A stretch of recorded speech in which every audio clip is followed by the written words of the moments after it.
mornings to take my daughter to school, Godinez High School in Santa Ana. After I drop her off, I start talking to other parents, and what I find is what I saw growing up. My mom used to support us on $1.65 an hour minimum wage cleaning hotel rooms in Anaheim. Most of those parents in Godinez are in the same situation, working 2 or 3 jobs, trying to survive. Nothing's changed. We still have the economic challenges. As a legislator, I'm proud to say I've supported minimum wage increases over the last 14 years I've been in Sacramento. And I hope when I get to Congress to convince my Republican colleagues to move the needle and increase minimum wage. I know there's discussion right now. I want to make sure we get up there and make it happen. This should not be a partisan issue. This is an issue about justice, making sure that our folks don't give them a handout, but give them a hand. Give them the opportunity to earn a salary so they can support their family. Thank So you yes, very much, I'm Senator. supportive of raising the minimum wage. Thank you, Doctor, very much for the question. The answer is absolutely yes. Always have when I served in the Senate, still do, always will. So the answer is easy to your question. But the problem is much greater than that. It's not just raising the minimum wage. It's also improving the pathways to better middle-class jobs that we used to have when I was growing up, that's for sure. But they don't exist anymore, unfortunately, more difficult at the very least. So we need to go after the cost of education. Not tinker around the edges, but make sure that our kids' generation, my kids who are now in their 20s, can go to college or tech school, whatever they prefer, and come out without debt and have a fair shot. That needs to be included in addition to the increase in minimum wage. Better opportunity to join a labor union. The greatest cause of the great middle class in the 50s, 60s, and 70s, labor unions. But they've been under massive attack for 3 straight decades now. That's got to stop, because that's a pathway from taking a minimum wage job that if we increase it, great, but it's not enough. We need to give every individual a fair shot at that American dream. Thank you, Senator. Thank you very much. Thank you, candidates, for being here this morning. My question is, what is your position with U.S.'s involvement in the Middle East? Jordan? We need a thoughtful foreign policy that is inclusive and make sure that we are both strong and diplomatic. I think that what the President has done has been the very best path that we could take. We are about being trusting of our friends, confirm with those that we have doubts about, but hope for the best that we can all move forward together. The Iran deal, while difficult for many, especially those of us in the Jewish community, was the right thing to do. It makes sure that we can all move forward together for a better world. Do we always have to trust those who we negotiate with? Not necessarily, but we have to make sure that we move forward together and do not close our minds. Thank you And very that much. is where we need to go in the Middle East. Protect our friends and make sure Thank you, that Mr. we have an Councilmember. open Thank you very much. relationship. Luke? You know, back in the 70s, Secretary of State Henry Kissinger used to say, there can be no war without Egypt and there can be no peace without Syria, just to show the complexities of Middle East politics.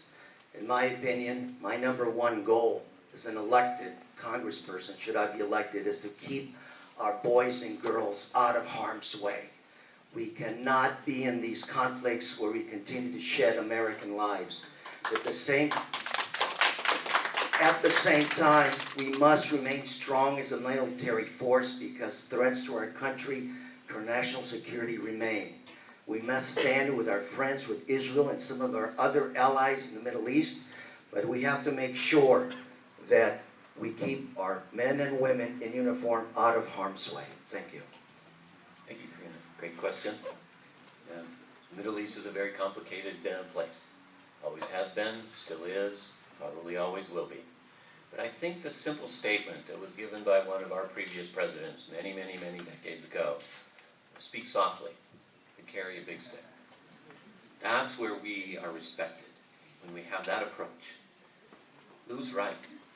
We can't carry the burden solely on our shoulders to resolve a very complicated place on planet Earth. Others have to step up and share the burden. But bringing peace to populations that have deserved it and missed out on it for thousands of years is long overdue. We have a role.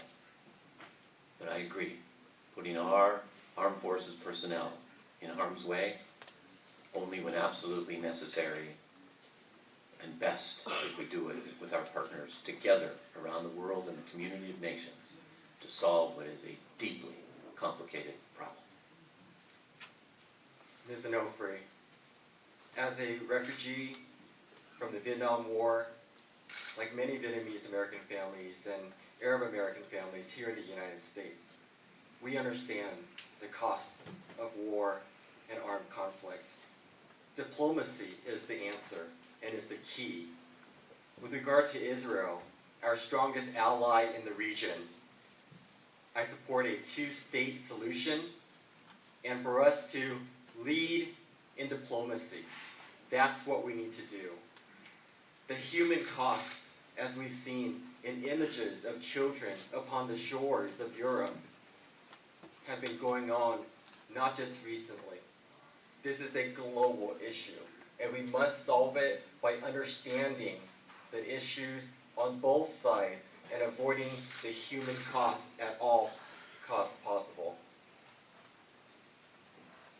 Thank you. Jordan? I went first. Oh, I knew that. Okay, back to number one, question with Little Lou. Prison population in the United States, or in the U.S., is the largest in the world, of which 80% in prison are people of color. How would you remedy the perpetuation of school-to-prison pipeline prevalent in our country? Sir, that's a very good question, and I think that's one of the questions we have front and center in our society. Many of our folks behind bars are folks that are there for drug offenses. Prop 47 spoke loudly and clearly. It sent the message that the voters wanted us to hear. The challenge that we have is that a lot of those folks that go into jail in the first place have mental issues, substance abuse issues, drug abuse issues. So when you let them out of prison without any wraparound services, you're not solving the problem. It's easy to say you can get out at midnight downtown Santa Ana. When they come into my neighborhoods, okay, I want to make sure that they go into some wraparound services, drug abuse, counseling, not only for them, but for their families. So the issue of opening the gates and saying you're free is not really being free. We have to make sure society, we bring in our family members, our neighbors, and we take care of them. You know, the other day I was jogging down the Thank you very much, Senator. Again, good question. Thank We you. have to move towards this Thank you very direction, much, Senator. in the right direction. David, thank you very much for the question. Lou is right when he zeroes in on the drug addiction, mental illness that has to be addressed, that we seem as a society to want to ignore those. We can't do that anymore. But there's a fundamental cause that gives rise to that unfortunate pathway. It's the economic unfairness that we're living with in society. You take a young Latino inside an inner city area, a young African American, do they really have the same shot at success if that child was in Newport Beach to a middle-class white family? The answer is no. That's the fundamental basic cause of why we find our kids, particularly our inner city kids in diverse neighborhoods, ending up on that pathway. We got to change the economics of it and at least give most of those kids an opportunity at success, and we won't face as serious a problem as we do today. Would you please repeat the question? Prison population in the U.S. is the largest in the world, of which 80% prison are people of color. How would you remedy the perpetuation of school-to-prison pipeline prevalent in our country? That is a very complex issue, but it is also something that we can solve. Our prisons are overcrowded, and also, this is an issue that crosses party lines. Republicans want criminal justice reform too, and I look forward to working with Republican colleagues on this issue. We are not using the best of our dollars available. Once we have folks who are in prison for nonviolent offenses and get out, we do need wraparound services. But we also need to reform Washington because there are federally mandated minimum prison sentences. And folks are doing life for nonviolent crimes. That needs to change, and we need to reform Washington to change that.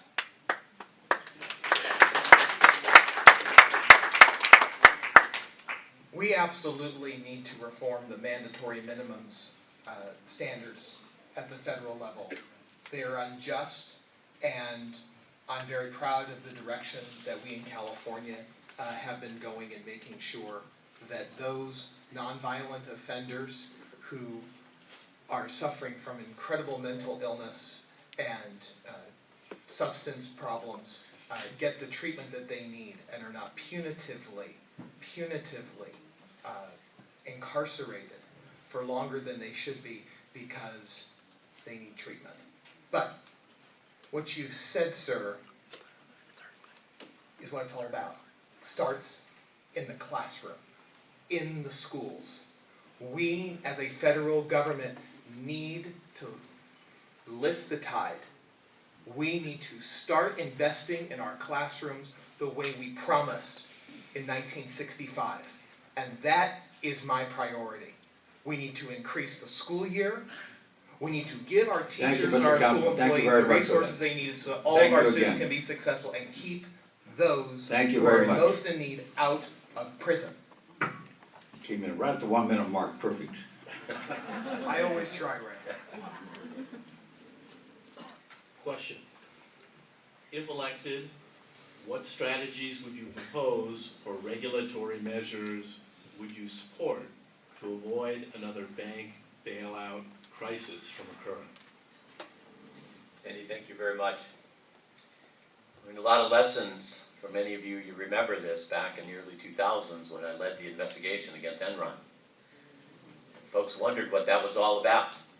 It wasn't a shortage of electricity. It was manipulation of the marketplace by several very large companies. We saw that in the financial crisis that started in 2008.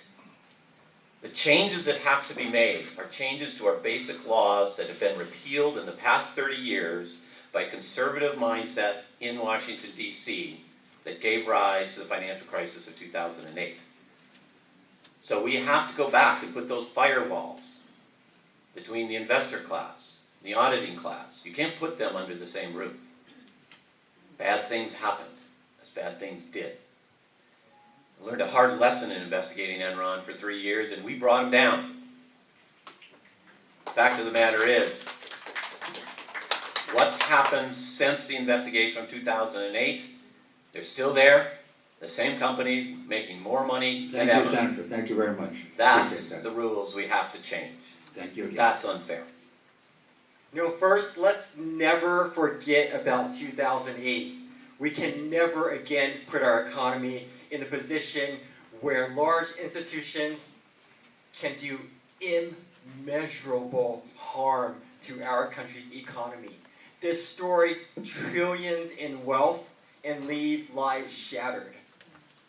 We need to strengthen the Dodd-Frank bill, and we need more oversight, because the real travesty is that not one of those Wall Street moguls who broke laws and caused the crisis ever went to jail. We need real penalties for corporate CEOs who break the rules and put our economy at risk.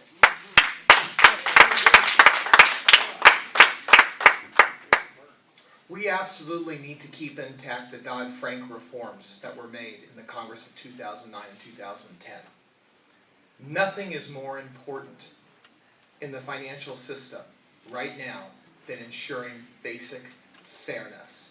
And in order to make sure that that fairness carries on into the decades moving forward, we must reenact the Glass-Steagall Act. Yeah. Commercial banks and investment banks need to have that firewall that existed since FDR. It worked. And it's a tragedy that it was allowed to fall and led to the crisis of 2008. By doing those things, standing up and being counted, we can make sure that when we have another economic downturn, hopefully it will not be as severe as what we experienced, because it was just uncalled for what was allowed. Uncalled for. Thank you. You know, Joe was right when you talked about Enron, but I'll tell you what happened with Enron is Republicans and Democrats got together in the state of California and decided to deregulate energy with the best intentions. Lesson learned, experience counts, which is you never delegate responsibility to an unelected regulatory body. My response to that situation was I carried a bill, okay, to split the accounting from the auditing so no accounting firm could do the auditing and the accounting. Why should you look at the books that you put together and say these are done right? Wall Street has to be the most regulated, and it has to have a lot of transparency to make sure that everybody knows what's going on. When you invest in a stock or a bond, you got to make sure that you're not investing in fraudulent securities. In my opinion, the solution is more eyes, not less, more transparency. Use the internet to make sure everybody knows what's going on, whether it's in the utilities Thank interest you very much, Senator. or Thank you the again. financial sector. Thank you.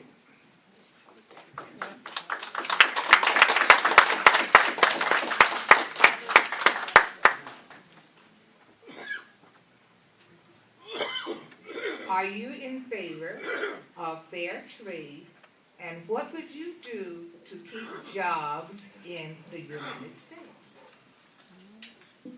I'm for trade if it's fair. If it's fair for American workers. You know, no one knows labor unions more than I do. I worked as a labor union organizer for the past 5 years, and before that as a community organizer.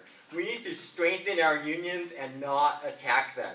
There has been many attacks at the Supreme Court level on working families. We need to give working families a fair chance to organize. That's what this country is about. My parents came from a country that did not have that right. It is our constitutional right to freely assemble and to associate, so we need to strengthen our unions and not put lies out there about unions. Unions gave us the weekends, unions gave us the 40-hour work week. We have gained so much from labor unions, and we have so much to thank. You know, I remember Dr. Martin Luther King standing shoulder to shoulder with workers in Memphis, and after that, he was assassinated. We need to remember how far we've come as a country and move forward. Thank you very much, Mr. Mayor.